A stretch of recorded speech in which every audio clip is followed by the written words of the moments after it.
Et si on parlait plus ouvertement de la maladie ? Dans l'imaginaire commun, quand la santé va, tout va. Partout on valorise un corps sain, qui tient la route et dont on souhaite sans cesse repousser les limites. Dès lors, quelle est notre place quand on connaît ponctuellement ou plus durablement la présence de la maladie dans notre vie ? Je suis partie à la rencontre des personnes qui, tout comme moi, vivent en compagnie d'une maladie, car à mon sens, poser des mots sur un sujet encore tabou, ça fait du bien. Pour ce 3e épisode, je vous propose d'écouter le parcours de Carole, première femme à témoigner sur ce podcast. Carole est atteinte d'une spondylarthrite ankylosante. Il s'agit d'une inflammation chronique qui touche les articulations. Cela génère d'importantes douleurs et peut limiter la mobilité des articulations touchées. Cette maladie évolue par poussées qui peuvent causer un gonflement des articulations concernées, associé à de douleurs intenses. Au cours de cet épisode, nous avons parlé de la frustration, de la tristesse et de la colère que peut générer la maladie, de la carapace qu'on peut se créer pour faire tout comme tout le monde quand on vit avec un handicap invisible, de l'importance des égards de l'entourage, du binôme patient-médecin et surtout de sa passion pour la samba. Vous l'entendrez, Carole se révèle au cours de l'épisode. D'abord réservée, elle s'ouvre au fur et à mesure jusqu'à dévoiler un tempérament audacieux, drôle et plein de tendresse. Cela m'a beaucoup touchée. Il y a un peu d'écho au cours de cette discussion. J'espère que vos petites oreilles n'en prendront pas ombrage et que vous prendrez plaisir à écouter le témoignage de Carole. Je vous souhaite une très bonne écoute. Bonjour Carole et merci de ta présence avec moi pour l'enregistrement de ce 3e épisode. Comme je l'ai fait pour les autres épisodes, si ça te convient, je vais faire une petite contextualisation afin que les auditeurs et les auditrices en sachent un petit peu plus sur toi. Nous avons travaillé pour la même structure par le passé. À cette époque, j'avais compris que tu étais une personne très sympathique, mais qu'il ne fallait surtout pas t'embêter. De l'eau a coulé sous les ponts jusqu'à ce que je publie un post sur LinkedIn pour parler de ma démarche sur le podcast. Dans l'heure, j'avais reçu un mail de ta part me proposant d'échanger si j'en ressentais le besoin. Nous sommes allés prendre un café et je n'avais pas trop de doute sur le fait que l'échange serait passionnant. Je n'ai pas été déçue du voyage. C'est pour cette raison que je t'ai proposé d'enregistrer la suite de notre discussion, parce que je suis convaincue qu'elle pourra aider de nombreuses personnes dans leur parcours. Avant de commencer, est-ce que tu souhaites ajouter quelque chose ? Non, bonjour déjà, ma présentation est parfaite. Pour me présenter, j'ai 48 ans, je suis responsable de gestion dans un cabinet de conseil à Paris. De moi, je peux dire que je suis quelqu'un de passionné par l'art, notamment la musique et la danse. Je suis une personne donc sensible, très sensible. Je me qualifierais d'épicurienne, j'aime les plaisirs de la vie. J'adore manger, j'adore voyager, j'adore découvrir d'autres cultures. J'aime en particulier la mer et ses fonds marins, parce que les fonds, c'est comme une parenthèse en fait dans ma vie. Une caractéristique chez moi, c'est que je suis toujours en recherche d'amélioration. C'est-à-dire si je peux bouger quelque chose et que j'ai la main dessus, alors je vais toujours avancer et puis me donner à fond pour une recherche d'amélioration constante. Ça m'étonne pas du tout. C'est marrant, mais tout comme Thibaut, tu te présentes par les choses que tu apprécies et tes plaisirs. Je trouve ça très joli de dire ça. Sans surprise, tu ne parles pas de ta pathologie. Sans surprise, effectivement. C'est quelque chose que je souhaite cacher au maximum. Et est-ce que tu peux nous en dire plus ? Oui, je peux en dire plus. C'est une pathologie où on a eu du mal à mettre un nom dessus. En fait, c'est une pathologie qui est apparue à mon adolescence. Quand j'étais en 5e, fin de 5e, début de 4e. Et ça a commencé par une douleur à une hanche. Et petit à petit, le cartilage de ma hanche s'est dégradé. Et il a fallu attendre la fin de ma croissance pour me mettre une première prothèse totale. Alors, on ne savait pas trop. On n'avait pas diagnostiqué. On m'a parlé de rhumatisme, d'arthrite juvénile chronique, de plein de choses. Surtout au moment où la douleur qui était passée du côté droit, puisque la hanche avait été opérée, est passée à gauche, quelques temps, enfin tout de suite après. Mais le temps qu'elle se dégrade, il a fallu 2-3 ans avant l'opération de la deuxième prothèse de hanche.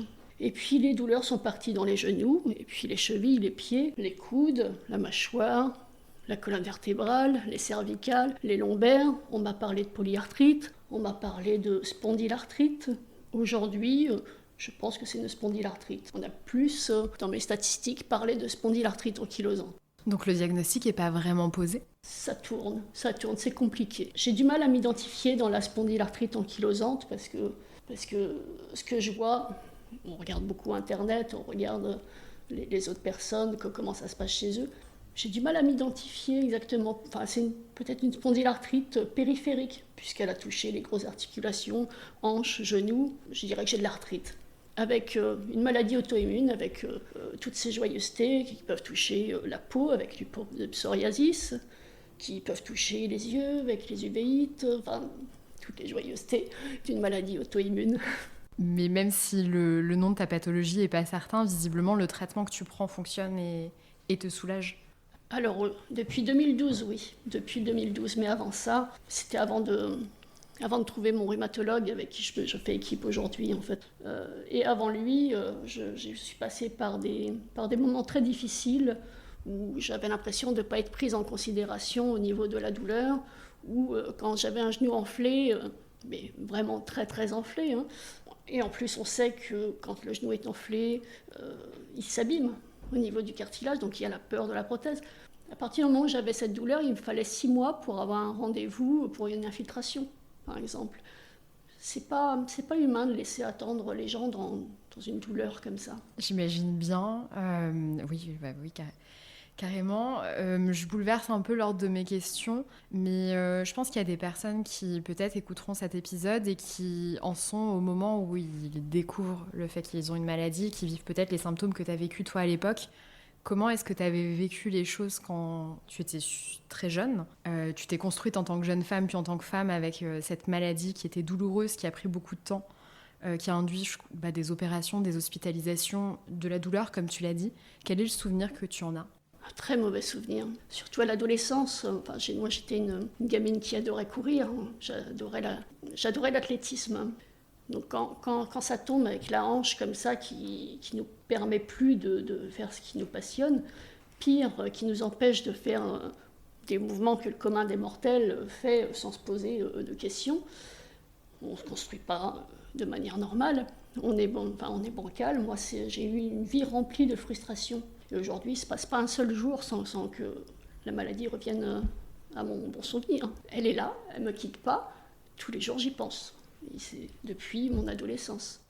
Quelle est la place que tu donnes, toi, à ta maladie dans ta vie de tous les jours ? Alors, c'est mon combat de tous les jours.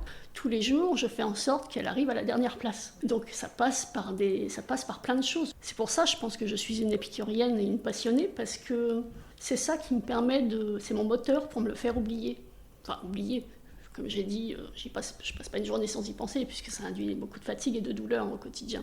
Mais voilà, c'est ça aujourd'hui qui est mon moteur et qui me permet de faire face. Mais on ne se construit pas. C'est une vie remplie de frustration, parce que même certaines passions où je suis à fond dedans, par exemple la danse, une danse que j'arrive à très bien faire, mais il y a quand même par moments des mouvements qui ne me sont pas accessibles. Et alors ça, c'est une frustration, parce que c'est pas que je n'y arriverai pas, c'est que je ne peux pas. Sur les 2 premiers épisodes, on avait un ton qui était relativement bienveillant et un petit peu de bonne humeur, en disant on recompose les choses, on essaie de s'adapter à son environnement, tout ça. Ça permet de découvrir de nouvelles choses ou de les aborder différemment. Mais en fait, on n'a pas encore évoqué le fait que parfois on ne peut pas. Et qu'il faut accepter, ou qu'il faut se faire à l'idée, malheureusement, pas pouvoir faire quelque chose. Toi, quel a été ton parcours par rapport à cette frustration ? Est-ce que c'est un sujet qui est toujours avec lequel tu n'arrives pas à composer ? Comment ça se passe ? Je gère très mal la frustration. Alors j'ai essayé de me faire accompagner, mais c'est quelque chose qui génère beaucoup de tristesse en moi. Et je pense que c'est une tristesse qui peut se voir et qui peut mettre les personnes à distance, en fait. Ça me rend un petit peu sauvage, ça me rend dur parfois avec certaines personnes. Donc c'est quelque chose vraiment que... Aujourd'hui, je ne peux pas dire que je gère ma frustration. Elle est là, elle est bien présente, il faut que je compose avec. Et j'aime bien le fait que tu dises composer avec et que tu ne veuilles pas l'enlever. Je trouve que c'est bien aussi d'accepter ses failles et Enfin, c'est comme ça que tu abordes les choses et c'est normal d'être en colère et d'être frustré. Je trouve ça très bien. Un exemple, moi, dans mon cas, j'ai très peur de faire des IRM. C'est très récent que j'accepte de prendre un petit Lexomil avant d'y aller, parce que je voulais me battre contre moi et apprendre à maîtriser ça. Et je m'étais dit, faut que tu fasses une thérapie. Mais en fait, non, c'est comme ça. Et c'est une partie de ma personnalité qui ne bougera pas. La maladie induit tellement de difficultés au quotidien qu'il faut aussi accepter les choses qu'on ne peut pas modeler. Et puis voilà. Oui, et puis alors... Tu me fais penser, toi tu as peur des IRM. Quand j'ai eu cette maladie, moi j'avais peur des aiguilles. Ça a mis du temps, mais j'ai fini par me faire mes piqûres dans le ventre toute seule. Finalement, je ne pensais pas que ça serait possible, hein, parce que vraiment, les aiguilles, une prise de sang, j'y pensais longtemps à l'avance. Mais aujourd'hui, ça va. Oui, il y a des choses qui bougent, rien n'est figé. Mais... Oui. Donc là, on est en train de parler de toi.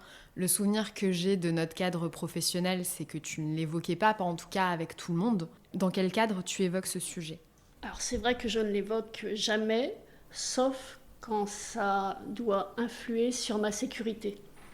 Ma sécurité physique, ma sécurité aussi psychologique, c'est important aussi, mais surtout physique. Par exemple, s'il y a quelque chose que je ne peux pas faire, je préfère, je suis obligée de le dire. Moi je sais ce que je peux faire, ce que je ne peux pas faire, bon, je me connais bien. Bon, je suis obligée de le dire. C'est pareil en cours de danse. Quand je ne peux pas faire un truc, j'en informe la professeure, où c'est dans le cours et parmi les autres. Ça me met dans une situation où je déteste, mais je le fais. C'est ma sécurité d'abord, en fait. C'est la priorité. Et ta professeure de danse, elle est au courant de ce que tu as ou elle est juste au courant qu'il y a des choses que tu ne peux pas faire ? Alors, au début, dans ma vie, quand je allais dans mes cours de danse, je prévenais l'enseignant. Et je me suis aperçue que pour certains, on me mettait complètement de côté, en se disant, bon, si elle ne fait pas les trucs, peut-être qu'elle gère toute seule, donc on ne me corrigeait jamais. Alors que moi, j'ai envie qu'on vienne me voir quand même, pour me dire, tiens, tu pourrais faire ça de telle façon, essaye avec comme ça. J'ai besoin quand même qu'on me pousse un petit peu pour me faire avancer, qu'on me dise ça c'est pas bien, parce qu'il y a quand même des choses qui sont pas bien et que je peux faire. Il n'y a que moi qui peut dire si je peux pas faire les choses. Et donc aujourd'hui, j'évite de le dire, sauf au moment où je suis au pied du mur et que là, je n'ai pas le choix. Tu as déjà eu des personnes qui arrivaient à composer avec ça correctement, ou tu as toujours été déçue en fait de la manière dont on te mettait un petit peu à part parce qu'on imaginait tes limites ? Alors, c'est très compliqué, je pense. J'ai un positionnement et je m'en suis aperçue. Ça m'a fait réfléchir la dernière fois qu'on s'est vu. En fait, c'est que j'ai un positionnement très compliqué. D'un côté, je fais tout pour rendre ma maladie invisible, et de l'autre, je souffre que certaines personnes ne considèrent pas assez le fait que je sois malade, qui ne prennent pas en compte que le fait d'avoir mal tout le temps, ça génère de la fatigue. Ne pas prendre ça en compte, ne pas se dire, bon, elle dit rien, donc tout va bien. Mais c'est pas, non, tout va pas bien. Tout va pas bien. Je pense que ma famille a oublié que j'étais malade. Ma victoire, c'est, ok, je l'ai rendue super invisible, tout le monde a l'impression que je suis normale et tout ça, mais j'aimerais bien qu'à un moment, on me demande comment je vais et où j'en suis. Est-ce que tu arrives à mettre le sujet sur la table ou c'est délicat ? Non. Non, je mets pas. Enfin, je n'y arrive pas. Je comprends. Mais j'aimerais que ça vienne d'eux, qui me demandent vraiment comment tu vas, vraiment, tout simplement. Oui, non, mais je comprends totalement. C'est difficile. Thibaut l'exprimait super bien dans le premier épisode. Il est beaucoup plus empathique que moi, par exemple. Et il disait que c'est difficile pour une personne qui n'est pas confrontée à ça de se projeter, de comprendre. Et soit c'est trop d'inquiétude, et là c'est énervant, soit c'est pas du tout assez, et c'est délicat. Oui, et on a notre part de responsabilité, du coup. Puisque moi, je fais tout pour être combative, que ce soit invisible. Donc j'ai ma part de responsabilité sur le sujet. J'en suis consciente. D'accord. Tu m'as parlé la dernière fois de toutes tes activités qui n'ont absolument rien de conventionnel. Pour une personne lambda, c'est déjà énorme, mais compte tenu des difficultés que tu peux avoir au quotidien, c'est d'autant plus inspirant. Comment est-ce que tu expliques cette volonté d'être aussi active et un petit peu extrême, quand même, faut le dire ? Est-ce que c'était présent en toi ? Et ça s'est révélé au fil du temps et sans doute la maladie a joué un rôle, ou est-ce que ça fait partie du chemin pour te réapproprier ton corps ? Alors, je ne peux pas dire si c'était présent en moi, puisque c'est une maladie qui s'est déclarée quand j'étais en 5e, 4e. Donc je ne sais pas ce qu'aurait été ma vie si j'avais pas eu cette maladie. Par contre, ce que je sais, c'est que j'ai une spondylarthrite ankylosante. Pour moi, c'est ça. C'est ce que j'ai entendu. Ankylosante, ça veut dire qu'aujourd'hui, que si je bouge pas, je m'ankylose. Donc il faut bouger. On a mal, c'est pas grave. Mais ce qui me sauve aujourd'hui, c'est le fait que je bouge beaucoup. Et ce qui me fait bouger, la seule chose qui me fait bouger en oubliant un petit peu, en supportant ma douleur, c'est la danse. Je pense que chacun doit trouver une activité, l'activité qui lui fasse, entre guillemets, vriller le cerveau, qui soit suffisamment motivante et stimulante pour oublier tout le reste à côté. Alors, c'est explorer les fonds marins, en snorkeling ou plongée libre. C'est aussi la danse, en particulier la samba. Alors, ce qui est drôle, c'est que la samba, c'est quelque chose une activité qui est axée beaucoup sur les hanches. Des hanches qui vont de droite à gauche. Donc oui, j'ai des prothèses, mais j'arrive à bien bouger mes hanches. Alors je ne fais pas le grand écart, je suis limitée en flexion, en extension, etc. Mais mes hanches, je peux les secouer de gauche à droite facilement. Et la samba, c'est la fête. Pour moi, qui a beaucoup de colère, de tristesse aussi en moi, danser la samba et faire la fête, c'est, ça me booste. Et ça m'oblige pas à faire la fête, mais ça m'oblige à me stimuler, ça me fait du bien. Ouais, c'est un soin à la fois pour le corps et pour l'esprit. Oui, c'est ça.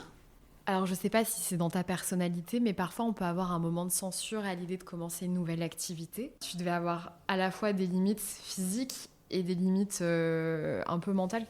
Comment tu t'es tournée vers la samba et la danse ?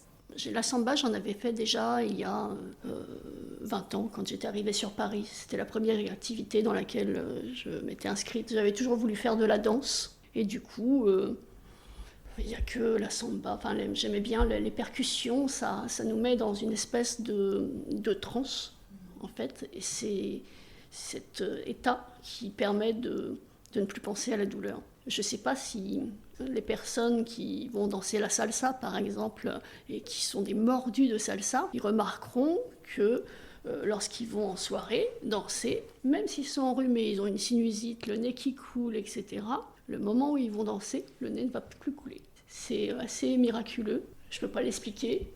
Je pense que c'est l'état de transe qui est en nous, mais il faut vraiment quelque chose qui plaise. J'avais essayé la musculation, le sport en salle, mais c'est trop de douleur.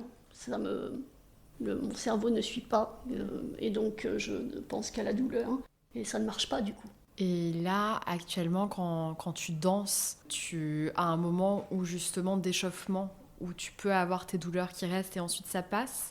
Ça se passe comment sur le plan physique ? Alors, mes activités sont plutôt le soir, donc en fait, mes douleurs, c'est plutôt le matin au saut du lit, quand je suis un petit peu engourdie de ne pas avoir bougé toute la nuit. Du coup, dans la journée, ça a le temps de chauffer un petit peu. D'accord. Je vais poser maintenant la question que j'avais appelée moldue. Donc pour réexpliquer, j'ai demandé à ce que tu proposes à quelqu'un de ton entourage de poser une question qui nous serait adressée à toutes les deux. Et donc la question c'était, est-ce que c'est la maladie qui t'a fait devenir ce que tu es, ou bien tu aurais de toute façon été, et les adjectifs proposés sont battante, relou, extrême. Quel est ton retour là-dessus ? C'est indéniable. Oui, bien sûr, ça m'a rendue très combative. En fait, ça m'a obligée, moi, je me mets tellement de pression sur moi parce que j'ai l'impression d'être un peu bancale, c'est-à-dire dans un troupeau de chèvres. Moi, je vais être la chèvre boiteuse. Et du coup, j'ai l'impression de devoir compenser au maximum pour faire oublier. Alors, ça a été compliqué pour moi professionnellement, surtout en démarrant, puisque je n'avais pas trouvé mon médecin qui me permettait de gérer mieux ma maladie. Donc professionnellement, il arrivait des moments où j'avais des crises ou des douleurs qui étaient insupportables et il fallait que ça durait dans le temps. Et j'étais obligée je me sentais moi obligée, par rapport à mes employeurs, de compenser par plein d'autres choses. Et ça, c'est insupportable, en fait, de cette manière de... Alors c'est bien, je veux dire, Ça m'a permis d'évoluer. C'est ça qui, je pense, me fait que je me perfectionne tout le temps ou que j'ai tout le temps envie d'apprendre. Parce que je compense, en fait. C'est tout le temps de la compensation. C'est usant aussi. Oui, c'est ce que j'allais te dire, c'est fatigant aussi. Ouais. Et t'es toujours dans ce rapport-là de vouloir compenser ou... Toujours. C'est pénible, mais toujours. Parce que je veux pas... j'ai l'impression d'être la chèvre boiteuse du troupeau, en fait. Et de devoir montrer plein d'autres facettes de moi pour le rendre supportable aux autres. Est-ce que, du coup, le fait que tout à l'heure, je mentionne la perception que moi j'avais de toi et que j'avais absolument rien remarqué, ça te rassure ou... Oui, ça me rassure. En fait, j'ai une vision très dure de moi. Hein. Et du coup, je me vois plus sauvage que je ne le suis, je me vois plus méchante que je ne le suis. Et du coup, si quelqu'un arrive à percevoir ce côté un peu sensible et doux, finalement, de moi, j'aime bien. Ça me fait plaisir. Mais tu es très douce. Je sais pas si je garderai ce bout-là, mais sache que Mathieu parlait de toi avec des étoiles dans les yeux quand on était au cabinet. C'est vrai. Et vraiment, il disait que c'était incroyable d'être avec toi et qu'il rigolait énormément. Donc je pense que c'est à ce moment-là que je me suis dit, il doit y avoir quelque chose. Oui, on a passé de bons moments, on avait des passions communes. Les films de Marvel. Moi, pour répondre à cette question, donc est-ce que c'est la maladie qui m'a fait devenir ce que j'ai?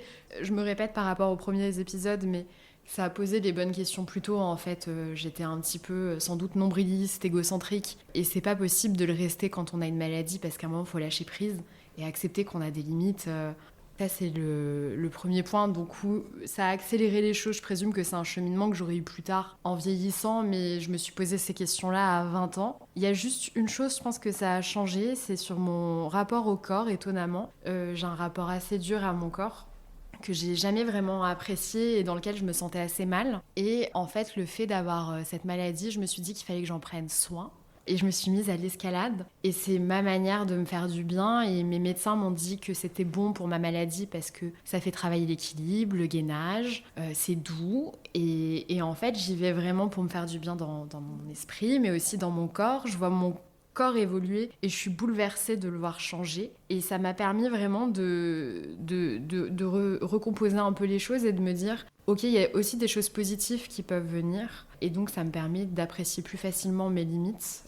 J'ai des symptômes qui sont pas très... Enfin, des petits symptômes, mais par exemple, j'ai un petit symptôme urinaire que j'assume pas franchement, où j'ai envie de faire pipi comme une femme enceinte. Et c'est un peu dur à 29 ans de se dire « yes ». Et donc, en fait, je me dis, bon, ben, c'est ok, mais d'un autre côté, j'arrive à grimper des choses que j'aurais jamais grimpées auparavant et j'arrive à le faire. Et je suis trop fière de ça, et donc ça met de côté un peu ces trucs un peu honteux. Et est-ce que l'escalade te fait penser du coup à autre chose que ta maladie à ce moment-là? Est-ce que une parenthèse? J'y pense pas tout le temps, mais en tout cas, je sais pas comment dire, mais quand je sors de là, je m'aime. Ah oui, c'est sûr, ça fait du bien, oui. Je comprends, ce que tu dis quand tu te sens bien, enfin, quand tu t'aimes ensuite. La samba, pour moi, c'est pareil, quoi. Et c'est aussi la féminité, c'est plein de choses qui sont là et qui sont compliquées parfois. Et... C'est ce que j'allais dire, c'est quand même une féminité assez exacerbée. Oui, c'est la samba de carnaval, oui, c'est pas la samba de couple en danse latine sportive, c'est de la samba de carnaval, c'est Rio, avec les strass, les plumes. Et c'est trop bien, c'est une autre facette de toi, en fait, que t'exprimes par ce biais-là. Et je prends un peu une autre thématique. T'as beaucoup parlé de ton binôme la première fois qu'on s'était vu avec ton médecin. Et t'as repris ce terme aujourd'hui, l'idée de faire équipe avec ton... C'est un rhumatologue, c'est ça? C'est un rhumatologue, oui. Est-ce que tu peux nous dire un peu plus l'historique de comment ça s'est passé avec tes précédents médecins et pourquoi lui, c'est le bon? Et qu'est-ce que ça change en fait d'avoir un médecin qui nous comprend? Ça change tout. Alors je suis passée par pas mal de rhumatologues, les hôpitaux parisiens, publics, et ça a été compliqué, pas toujours, hein, mais Mais à un moment, quand on nous propose un traitement qui est dit révolutionnaire, à l'époque c'était anti-TNF, on m'avait dit c'est sur les polyarthrites, ça marche incroyable. Donc on m'a donné ce traitement. C'était je crois, une perfusion par mois, il me semble, en journée à l'hôpital. Et moi, avec ce traitement, ça m'a, entre guillemets, déglingué les poumons, la vessie, parce que ça me donnait des infections urinaires, c'était compliqué. À chaque fois, on devait reporter la perfusion parce que j'avais une pyélonéphrite. Et puis pourtant, mes genoux continuaient d'enfler. Et à ce moment-là, il m'a dit c'est pas possible, non, le traitement il doit marcher. Enfin, j'ai l'impression de ne pas avoir été entendue. Et je voyais qu'à chaque fois, ça me faisait tousser, ça me donnait vraiment beaucoup de désordre. Et pourtant, je continuais d'avoir mal. Donc, alors à quoi bon continuer? Alors, je veux bien que ça marche sur d'autres personnes, mais il s'avère que pour moi, c'était pas le cas. Et j'ai pas été entendue.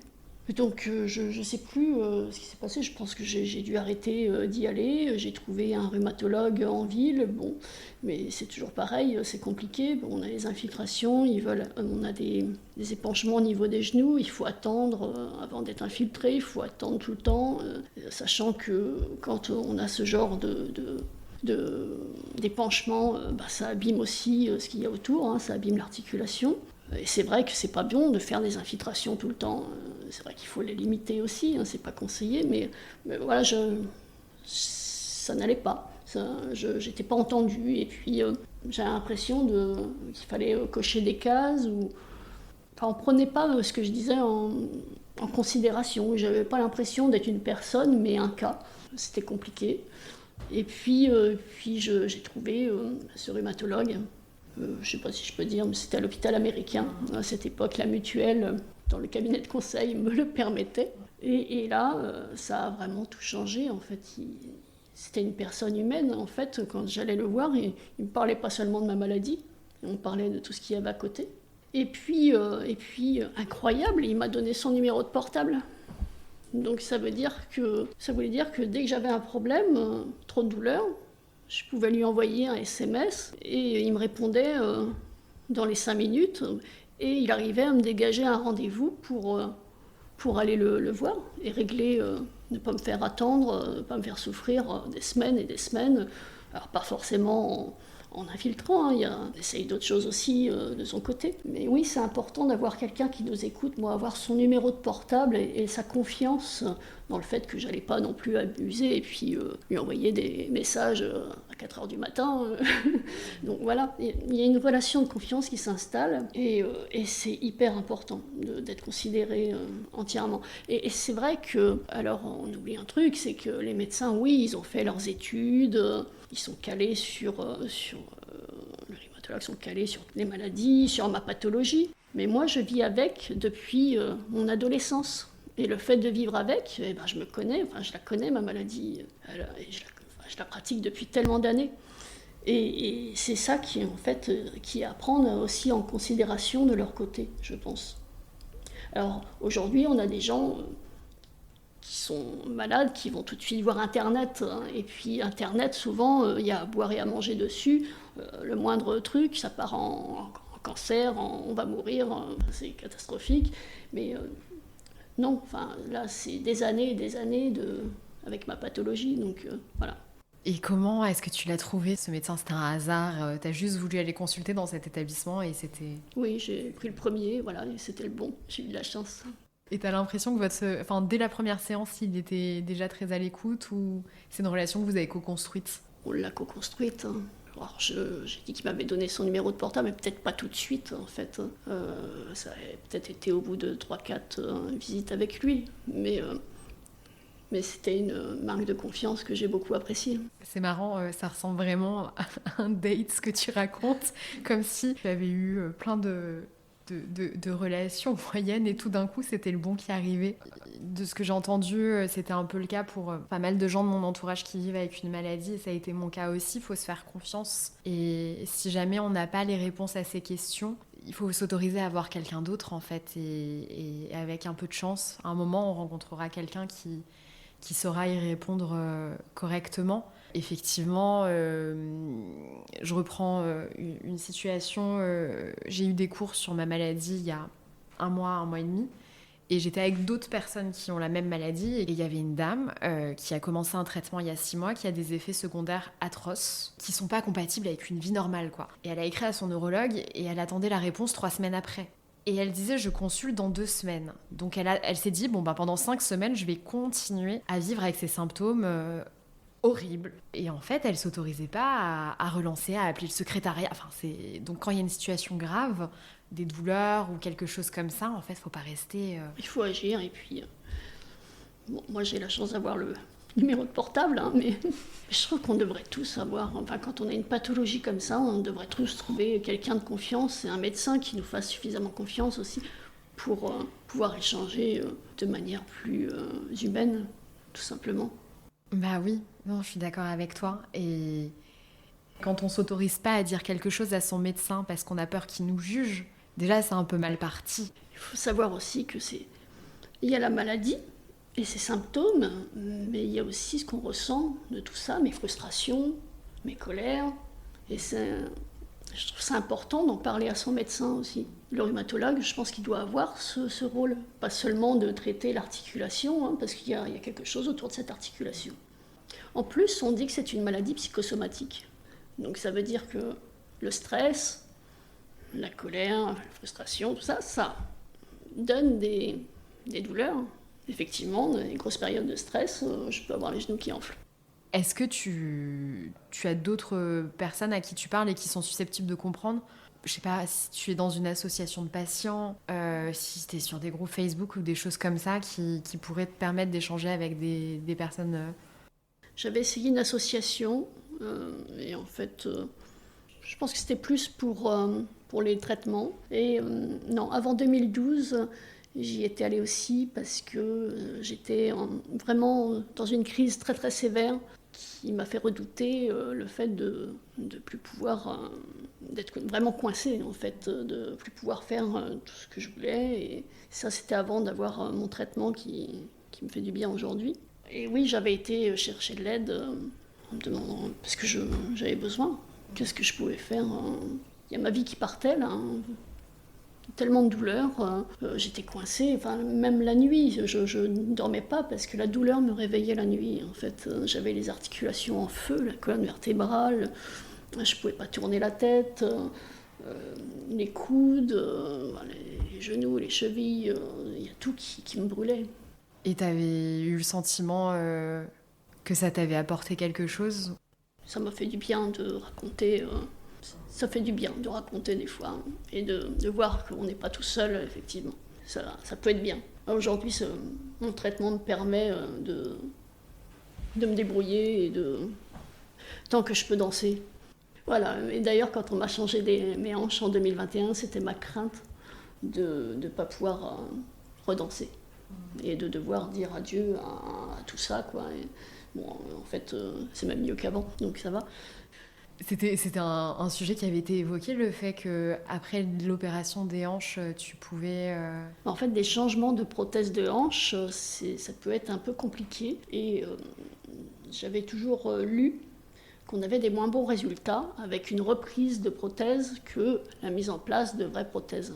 En fait, moi, mes prothèses, j'en ai mis en 93 et en 98, je crois. Et elles sont tellement vieilles que même aujourd'hui, la nouveauté et les efforts et les progrès qu'il y a eu en médecine, ça me permet quand même d'avoir quelque chose de bien mieux, d'avoir une petite bille en céramique plutôt que le titane. C'est la tête, juste la tête. Mon chirurgien, qui est extraordinaire, a été chercher la dernière bille qui restait en France. La dernière bille compatible avec mes vieilles prothèses. Donc j'ai eu beaucoup de chance de l'avoir parce que j'en avais consulté un autre qui lui voulait tout changer. Donc non, lui, il a fait l'effort d'aller chercher ma dernière bille pour me donner ce confort exceptionnel. On a remplacé une grosse bille qui me limitait dans les mouvements par une toute petite qui améliore grandement les choses, et ça a été ensuite un travail avec un excellent kiné dans la douleur, hein, parce que le fait d'être limité dans les mouvements, ça fige les muscles, ça fige les tendons. Et donc pendant 1 an, on a tiré dessus pour... c'est douloureux, mais on a bien tiré dessus pour que je puisse récupérer le maximum de mouvements. Mais tu m'as parlé là spontanément de ton rhumatologue, mais je me souviens maintenant que en fait, tu as aussi un chirurgien qui est extraordinaire et tu avais vu quelqu'un d'autre qui ne te convenait pas du tout. Et ton kiné qui est aussi génial. Oui, oui, oui. J'ai eu de la chance. Alors le chirurgien, c'est mon rhumatologue qui me l'avait conseillé. Et moi, j'avais été en chercher un que j'avais vu sur Internet, qui avait un site Internet magnifique, très alléchant. Il s'est avéré qu'il était très fort en marketing. Et je pense que je ne l'intéressais pas beaucoup. Je pense qu'il préférait s'occuper peut-être de grands sportifs ou voilà. Mais moi, il n'avait pas envie de s'embêter à me changer et me mettre juste un truc sympathique. Et donc il voulait tout changer, tout couper, alors que c'était vraiment pas nécessaire, quoi. Donc voilà. Et mon kiné, alors j'ai eu énormément de chance parce que j'ai cherché un kiné proche de mon domicile. Tous les cabinets étaient saturés de monde. Peut-être l'après-Covid où tout le monde s'est fait opérer, il y avait la queue dans les blocs opératoires peut-être. Et donc à ce moment-là, je n'ai pas trouvé de kiné, j'ai dû attendre.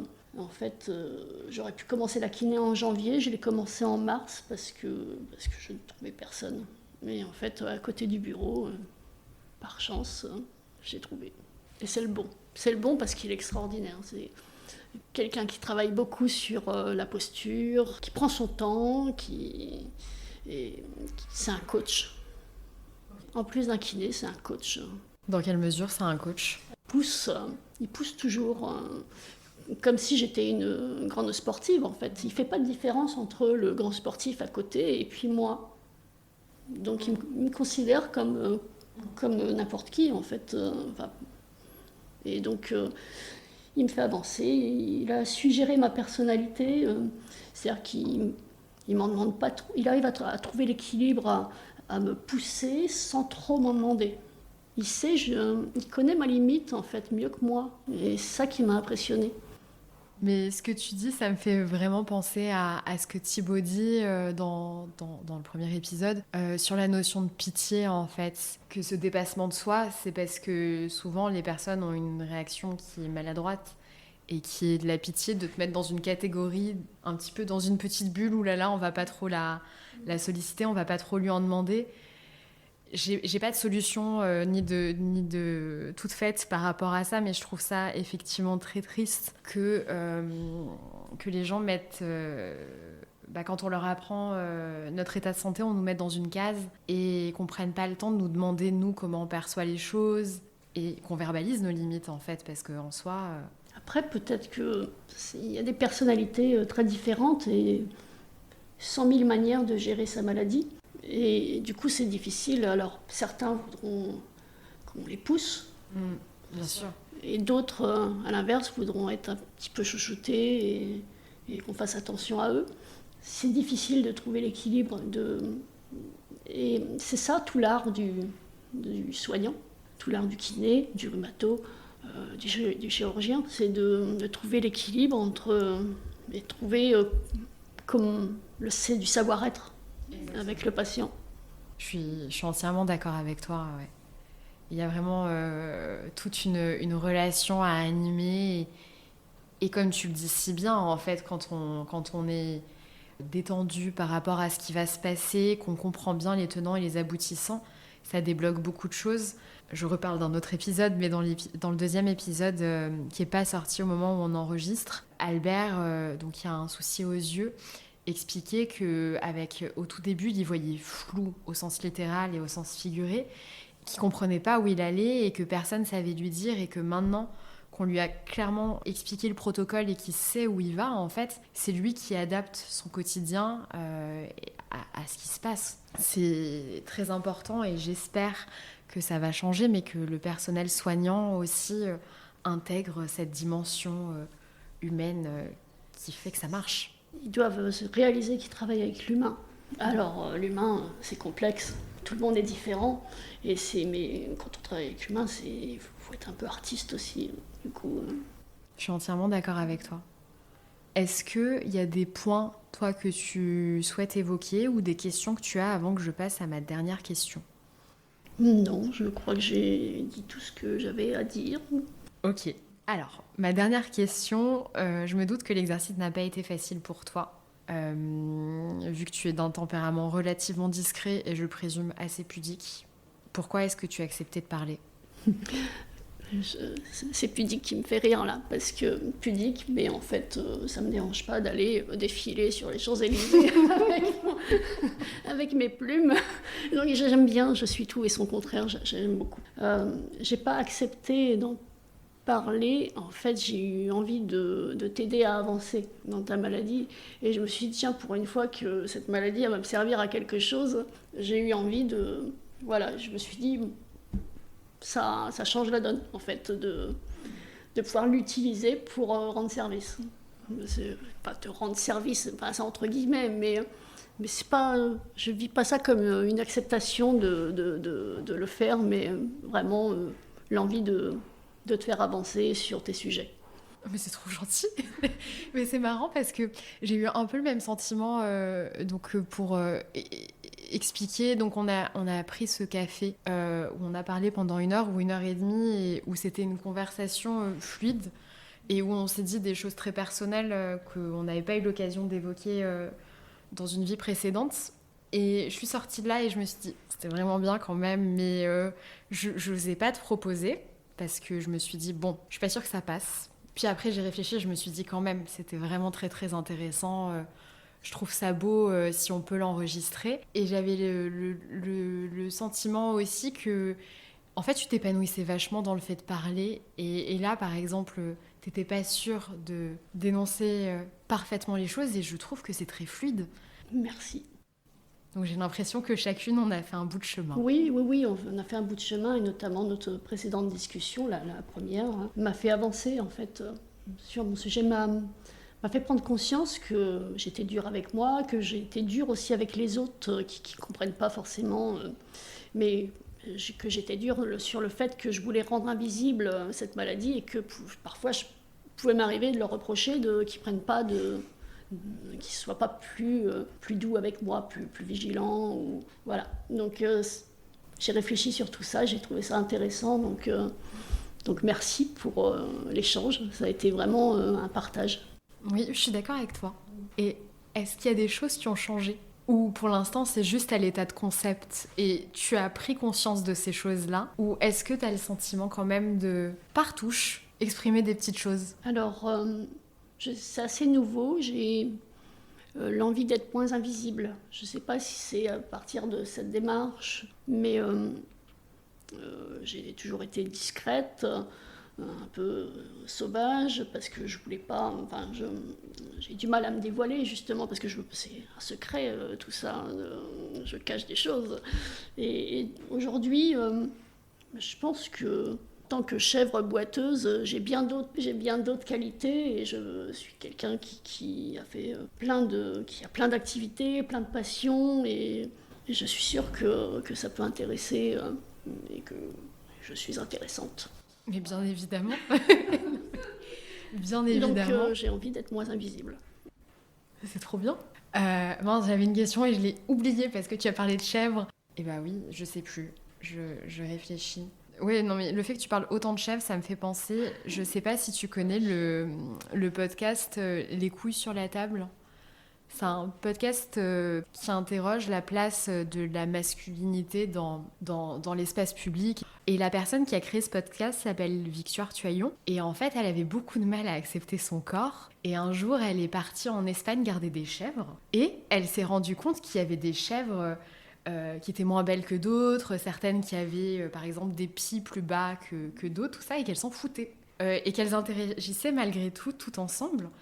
Et que ça allait bien, et donc elle s'est dit qu'elle aussi elle voulait être une chèvre, et donc pas se concentrer sur ses complexes, mais faire partie de la foule. Bref, ça m'a évoqué ça, et je me dis effectivement, les gens peuvent en savoir un peu plus sans te mettre dans une boîte, et c'est une telle richesse tout ce que tu as raconté aujourd'hui que, enfin, c'est plutôt très inspirant. J'ai retrouvé ma question entre temps. Tu n'as pas témoigné de manière anonyme et tu as dit plus ou moins le biais par lequel on se connaissait. Par conséquent, peut-être que certaines personnes plus fines que d'autres vont comprendre qui tu étais. Comment tu te positionnes par rapport aux éventuels retours que tu pourrais avoir ? Je pense que j'assume complètement ma présence. Donc, s'ils ont envie d'en parler avec moi, je suis complètement ouverte. Même si je préfère qu'ils retiennent mes passions, etc. Mais je suis aujourd'hui assez ouverte sur le sujet. Donc, pas de souci. Ok, eh bien, je pense avoir terminé. C'est bon pour toi ? C'est bon pour moi.